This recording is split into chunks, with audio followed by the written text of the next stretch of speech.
اگلا سوال ہے، میں نے اپنی زندگی میں بہت شرک کیا ہے لیکن الحمدللہ اب توبہ کر چکا ہوں، لیکن اس کے باوجود یہی فکر دامن گیر رہتی ہے کہ شرک تو ناقابل معافی گناہ ہے، معلوم نہیں کہ میری توبہ قبول ہوگی بھی یا نہیں، مجھے بتائیں میں کیا کروں۔ آپ سب سے پہلے تو اس طرح کے خیالات سے توبہ کریں جو آپ کر رہے ہیں، ٹھیک ہے۔ اس کی وجہ یہ ہے کہ سورہ التوبہ کی آیت نمبر 70 میں اللہ تعالیٰ نے فرمایا کہ جو شخص توبہ کر لے سچے دل کے ساتھ، اور اس سے پہلے بڑے بڑے گناہوں کا ذکر ہوا ہے، ان میں سے ایک شرک بھی ہے، بلکہ اب یہ کریٹیکل سوال ہے تو میں یہ آیت پڑھ کے بھی بتا دیتا ہوں۔ پارہ نمبر 19 کے اندر جا کے سورہ الفرقان کی آیت نمبر ہے یہ 70۔ اعوذ باللہ من الشیطان الرجیم، بسم اللہ الرحمن الرحیم۔ ہاں جی یہ آ گیا، والذین لا يدعون مع اللہ الہا آخر، یعنی اللہ تعالیٰ اہل ایمان کی نشانی بتا رہا ہے کہ وہ ایسے لوگ ہیں کہ وہ اللہ کے ساتھ کسی اور کو الہ کے طور پر نہیں پکارتے۔ ولا يقتلون النفس التي حرم اللہ الا بالحق، اور کسی جان کو ناحق قتل نہیں کرتے۔ ہاں بفتوی شریعت والا معاملہ علیحدہ ہے، یعنی قتل کے بدلے قتل، وہ بھی گورنمنٹ کا جوڈیشری کا کام ہے، آپ نے خود نہیں کرنا۔ ولا یزنون، نہ زنا کرتے ہیں۔ ومن یفعل ذلک یلقى اثاما، جو کوئی یہ 3 گناہ کرے گا ان قریب ان کا عذاب چکھ لے گا۔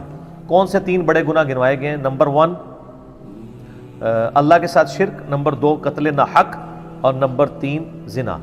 حتیٰ کہ بخاری مسلم میں ایک حدیث ہے کہ نبی علیہ السلام سے جب بڑے بڑے گناہوں کے بارے میں پوچھا گیا نا، تو آپ نے یہی 3 گناہ گنوائے، اور پھر آپ نے کہا قرآن پڑھ کے دیکھو، یعنی نبی علیہ السلام بھی اپنی بات کی دلیل میں قرآن پیش کرتے تھے، ماشاء اللہ تعالی۔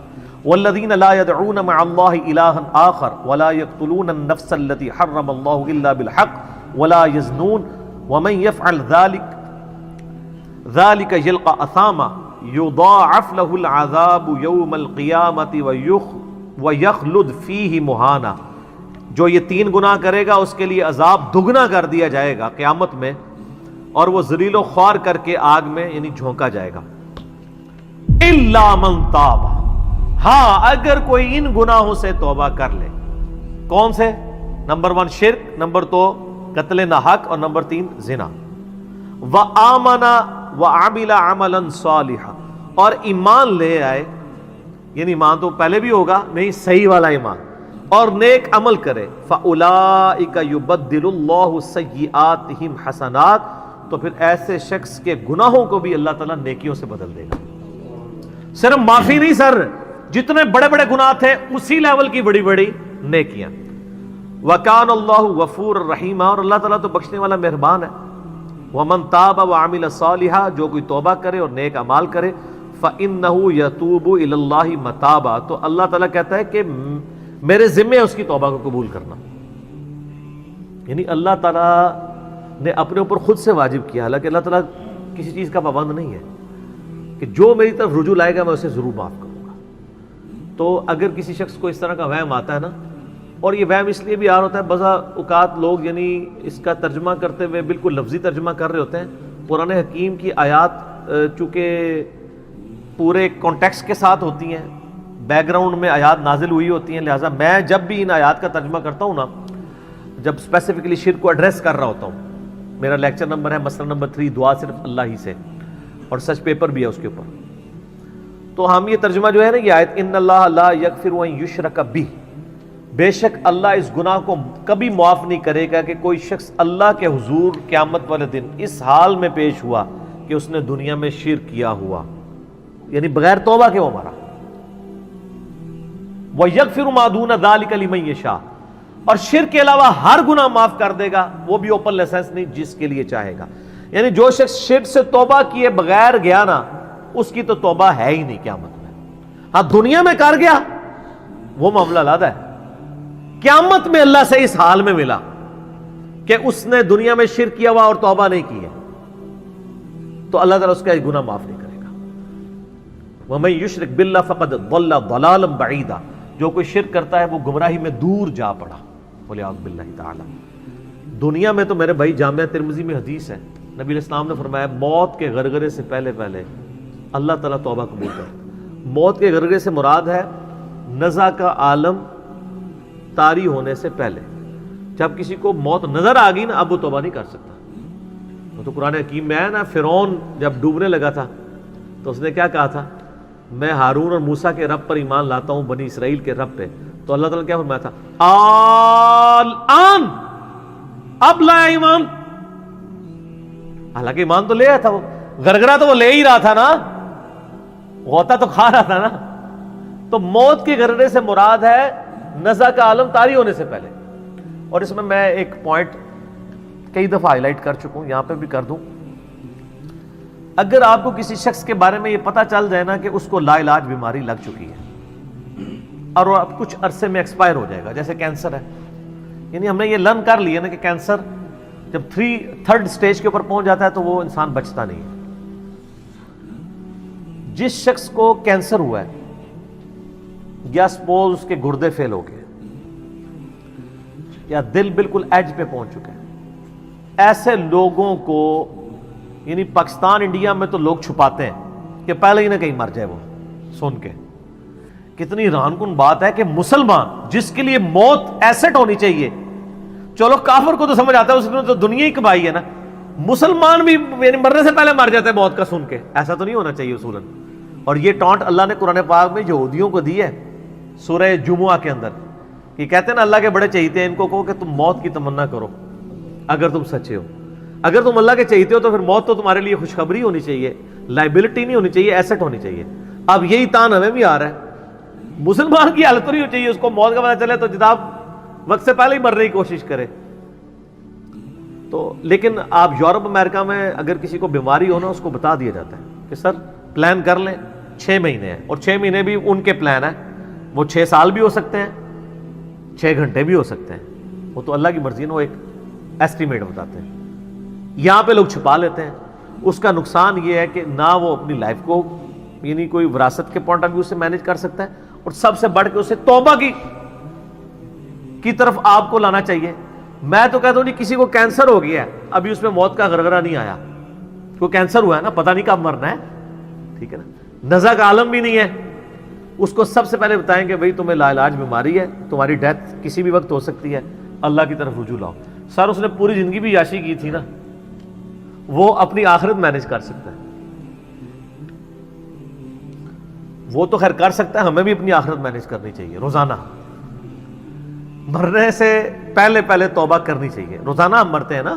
صحیح بخاری میں حدیث ہے نا، نبی علیہ السلام رات کو سوتے ہوئے کیا دعا مانگتے تھے، اللہم باسمک اموت و احیا، میں تیرے نام پر مرتا اور جیتا ہوں، یعنی سوتا اور جاگتا ہوں. کیونکہ صحیح بخاری میں حدیث ہے موت جو ہے وہ نیند کی بہن ہے.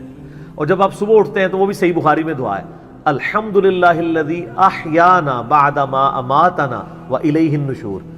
تمام تعریفیں اس اللہ کے لیے ہیں جس نے مجھے مرنے کے بعد زندہ کیا، یعنی موت کے بعد زندہ کیا، اور میں نے پلٹ کے اس کی طرف جانا ہے. تو رات کو سونے سے پہلے توبہ کریں. اور سب سے بیسٹ توبہ تو وہ بخاری مسلم میں حدیث ہے، جس نے رات میں سورۃ البقرہ کی آخری 2 آیات پڑھ لی اسے ہر چیز سے کفایت کر جائیں گی. آمن الرسول بما انزل الیہ من ربہ والمؤمنون کل آمن باللہ وملائکتہ وکتبہ ورسلہ لا نفرق بین احد من رسلہ وقالوا سمعنا واطعنا غفرانک ربنا والیک المصیر لا یکلف اللہ نفسا الا وسعہا. آنورڈ. اس میں تجدید ایمان بھی ہے، اللہ پر ایمان، کتابوں پر، فرشتوں پر. اس کے بعد دعائیں ہیں، ربنا لا تؤاخذنا ان نسینا واخطانا. اس کے اندر توبہ شامل ہے. سب سے بیسٹ تجدید ایمان جو ہے سورہ بقرہ کی آخری 2 آیات ہیں.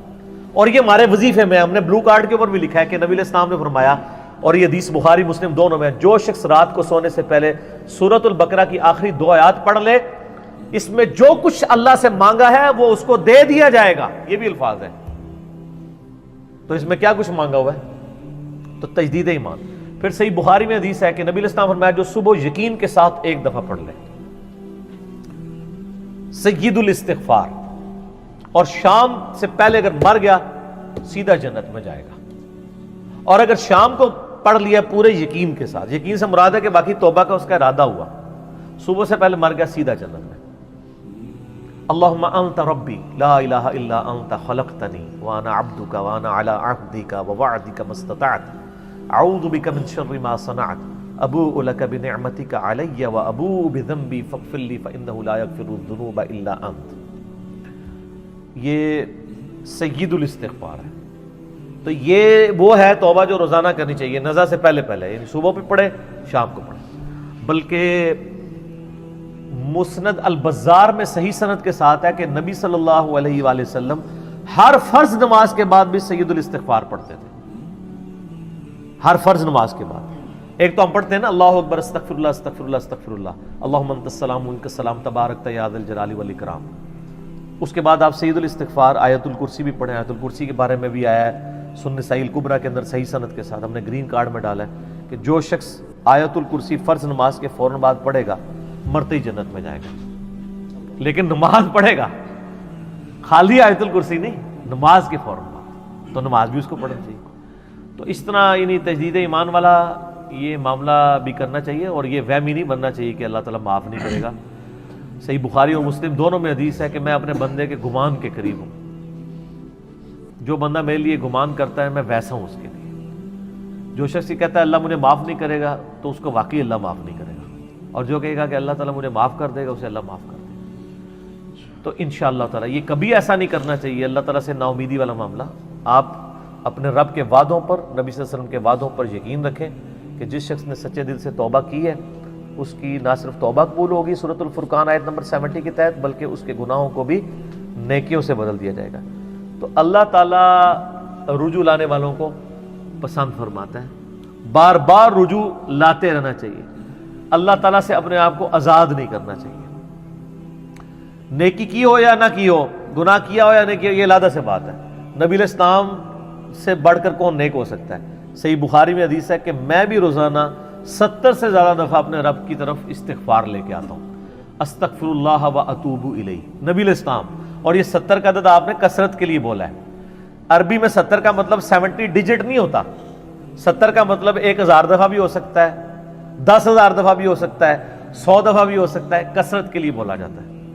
تو استغفار تو بندے کی ضرورت ہے، یہ اللہ سے ایک نیکی ہے، اور ہر چیز کے ساتھ استغفار اٹیچ ہے۔ آپ دیکھیں کہ محفل سے اٹھنے کی جو دعا ہے اس میں استغفار ہے، سبحانک اللہم و بحمدک اشہد ان لا الہ الا انت استغفرک و اتوب الیک، سنن نسائی میں حدیث ہے۔ پھر سنن نسائی الکبریٰ میں حدیث ہے کہ نبی علیہ السلام وضو کے بعد بھی یہ دعا پڑھتے تھے، سبحانک اللہم و بحمدک اشہد ان لا الہ الا انت استغفرک و اتوب الیک، اور فرمایا یہ پڑھ لو تو یہ اللہ تعالیٰ قیامت کے دن تک کے لیے اس کو سنبھال کے رکھ دے گا، تمہیں اس کے عوض نیکیاں ملیں گی۔ ٹھیک ہے نا؟ تو رجوع اللہ، استغفار، ہر وقت اللہ کی طرف رجوع لاتے رہنا۔